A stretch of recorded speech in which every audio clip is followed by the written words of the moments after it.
Hello students, how are you? I think you are very fine in these cold days. बच्चों, आज हम लोग class 12 physics के लिए एक बहुत important chapter ray optics and optical instrument से रिलेटेड जो उनके न्यूमेरिकल प्रॉब्लम्स हैं उनको सॉल्व करेंगे. In the question number 1 it is given that a small candle whose height is 2.5 centimetre in size is placed at 27 centimeter in front of a concave mirror. बच्चों, एक concave mirror है, ये concave mirror है जिसका ये पोल है, इसका ये सेंटर ऑफ कर्वेचर है. आप लोगों ने थ्योरी में पढ़ा था कि सेंटर ऑफ कर्वेचर किसी भी मिरर का वो पॉइंट होता है, स्फीयर का ये पार्ट लिया गया होता है, उसका centre he centre of curvature होता है. फॉर एग्जाम्पल सपोज कर लेते हैं ये हमारा स्फीयर है, फुटबॉल है, उस फुटबॉल का बीच में एक सेंटर होगा, तो ये centre he centre of curvature कहलाता है. अगर हम इसको यहाँ से तोड़ दें तो ये पार्ट, इसको मैं गायब कर दूँ तो ये हमारा बन गया कॉन्केव. अगर मैं इसको आउटसाइड में पॉलिश कर दूँ ये मेरा बन गया कॉन्केव जी. और ये जिस स्फेरिकल पार्ट का, जिस स्फेरिकल पोर्शंस का ये सेंटर है, पोर्शन है, उसका सेंटर ही क्या कहलाता है? Centre of curvature.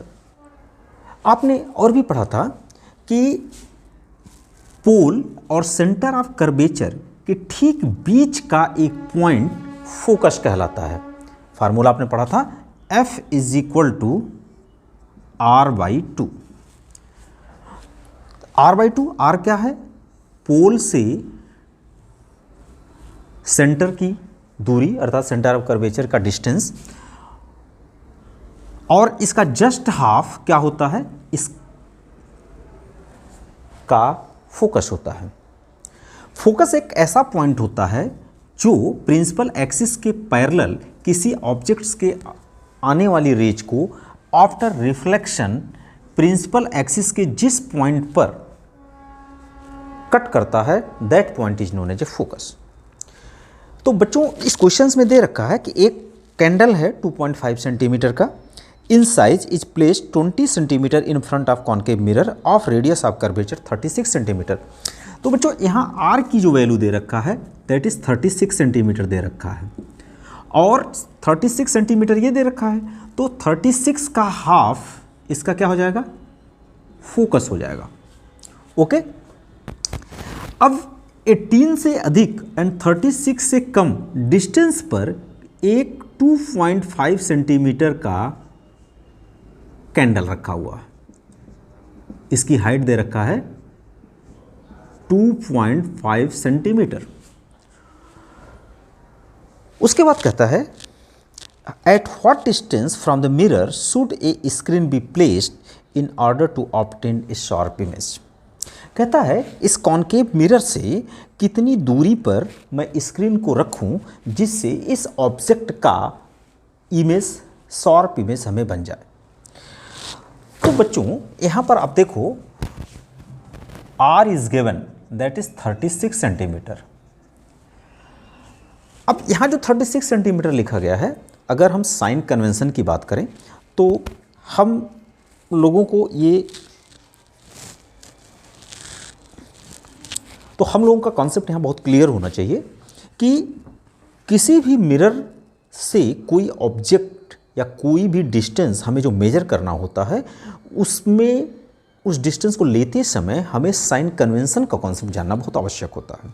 आपको पता है कि ये कोऑर्डिनेट एक्सिस है. अगर ये हमारा मिरर है और अगर ये मिरर है, मेरा कॉन्केव मिरर है, तो बट नेचुरल ऑब्जेक्ट अगर इधर रखा होगा तो कोई भी इमेज नहीं बनेगा इस कॉन्केव मिरर के द्वारा. अगर कोई ऑब्जेक्ट यहाँ पे रखा हुआ है तो यहाँ से चलने वाली इंसिडेंट रे जो इस मिरर पर इंसिडेंट होगी that is known as a incident ray. तो ये होता है डायरेक्शन ऑफ इंसिडेंट रे. इसको हम कहते हैं डायरेक्शन ऑफ इंसिडेंट रे.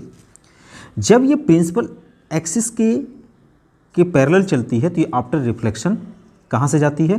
फोकस से होकर के जाती है. तो बेटा, ये जो डिस्टेंस लिया जाता है u, ये हमेशा इस ऑप्टिकल सेंटर, देखो ये अगर ये एक्स एक्सिस माना जाए, वाई एक्सिस माना जाए, इसका ये वर्जिन माना जाए, तो इसके इधर का डिस्टेंस हमेशा निगेटिव लिया जाता है.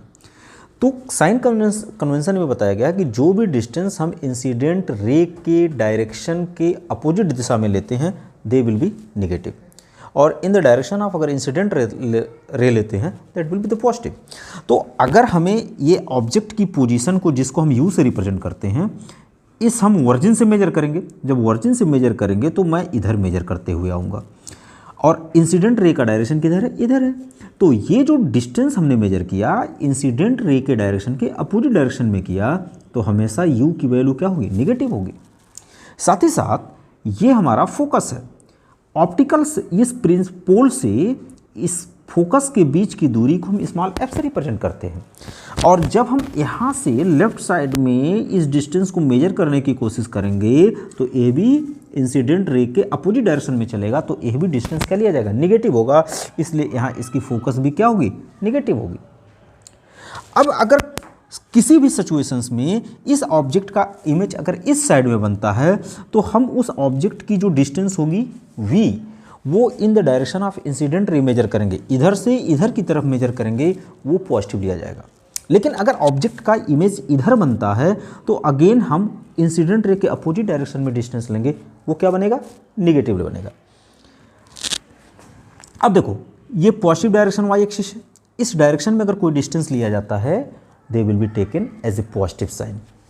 अगर हम इन जस्ट डाउनवर्ड डायरेक्शन में लेंगे, प्रिंसिपल एक्सिस के नीचे अगर कोई डिस्टेंस मेजर करेंगे तो वो डिस्टेंस लिया जाता है विद नेगेटिव साइन।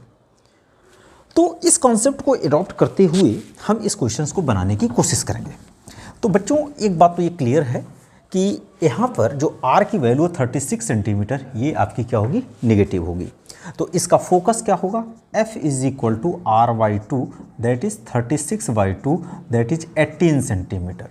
और ये किधर होगा, आप ऑलरेडी जानते हो कि पोल और सेंटर का ठीक मिड पॉइंट होता है फोकस, तो इसकी डिस्टेंस ये होगी, इस पोल से यहाँ तक 18 सेंटीमीटर हो जाएगा।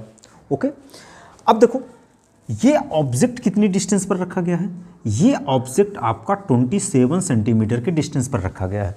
अगर ये ऑब्जेक्ट है तो यहाँ से लाइट रे चलेगी और इंसिडेंट रे का डायरेक्शन ये होगा, और आप ये भी डिस्टेंस क्या करोगे, इंसिडेंट रे के अपोजिट डायरेक्शन में मेजर करोगे, तो u की वैल्यू यहाँ पर कितना हो जाएगी, -27 सेंटीमीटर। f की वैल्यू हो जाएगी -18 centimetre. So you know what is the mirror formula, आपने पढ़ा है mirror formula, 1/b + 1/u is equal to 1/f। You have substitute these values 1/v plus 1/u. What is the value of u? That is -27 and value of f that is -18. Now you have solved this question. 1/v is equal to what happen? आप इसको इस side लेके जाओ तो ये 1/27 हो जाएगा और ये -1/18 हो जाएगा। When you have solved, what you get? Its LCM is 27 into 18. यहाँ होगा 18 - 27, ये कितना हो गया, -9/27 इंटू 18। तो 9 से कट जाएगा, 9 2 ज़ा 18, ये हो गया -1/7 2 ज़ा 14, 2 2 ज़ा 4 15। ये 1/v की वैल्यू होगी, तो v की वैल्यू होगी -54 सेंटीमीटर।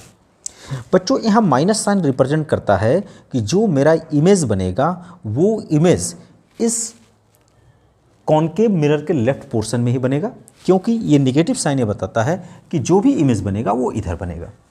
इमेज बनने के कॉन्सेप्ट में बताया गया है कि जब भी प्रिंसिपल एक्सिस के पैरेलल कोई लाइट रे जाती है तो कहाँ से रिफ्लेक्ट होगी, वो मिरर से रिफ्लेक्ट होने के बाद कहाँ से निकल जाएगी, फोकस से चली जाएगी।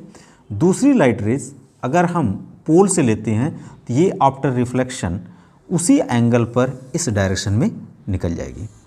तो आपने देखा कि ये डिस्टेंस आया 54, अर्थात इस ऑब्जेक्ट का जो इमेज शार्प इमेज बना वो इधर बना। इसका डिस्टेंस क्या है, दैट इज 54 सेंटीमीटर। तो देखो यहाँ से यहाँ तक का डिस्टेंस 27, ये डिस्टेंस आपका टोटल 36 और 54 सेंटीमीटर ये डिस्टेंस आया। तो आपने देखा कि जो उस ऑब्जेक्ट का इमेज बन रहा है वो इस कॉनकेव मिरर से 54 सेंटीमीटर की दूरी पर बन रहा है। तो क्वेश्चंस में पूछा गया है कि at what distance from the mirror should a screen be placed in order to obtain a sharp mirror? So we have placed a screen here at the 54 centimeter from the concave mirror where we get the sharp image of this candle. Okay?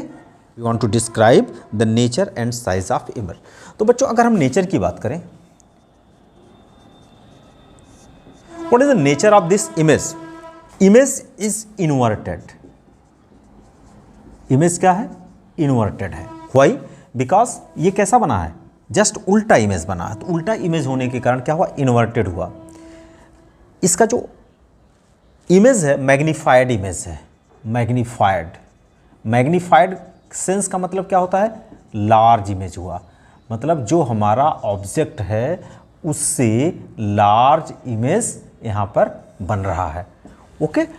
और किधर बन रहा है? Object की ही तरफ इस object का image यहाँ पर बन रहा है। ओके? फिर इस क्वेश्चन में पूछा हुआ है, if the candle is move closer to the mirror how would the screen have to move? अगर हम इस ऑब्जेक्ट को जैसे जैसे हम मिरर की तरफ डिस्प्लेस्ड करेंगे, इस जो इमेज है, आपको इमेज फॉर्मेशन में बताया गया था कि जैसे जैसे मैं ऑब्जेक्ट को कॉनकेव मिरर की ओर ले करके जाएंगे उसका इमेज कॉनकेव मिरर से और दूर होता जाएगा। अगर मैं इस कैंडल को इस पोजीशन पर ला करके रख देता हूं तो उसका इमेज और दूर बनेगा, इसका इमेज और दूर और बड़ा बनेगा।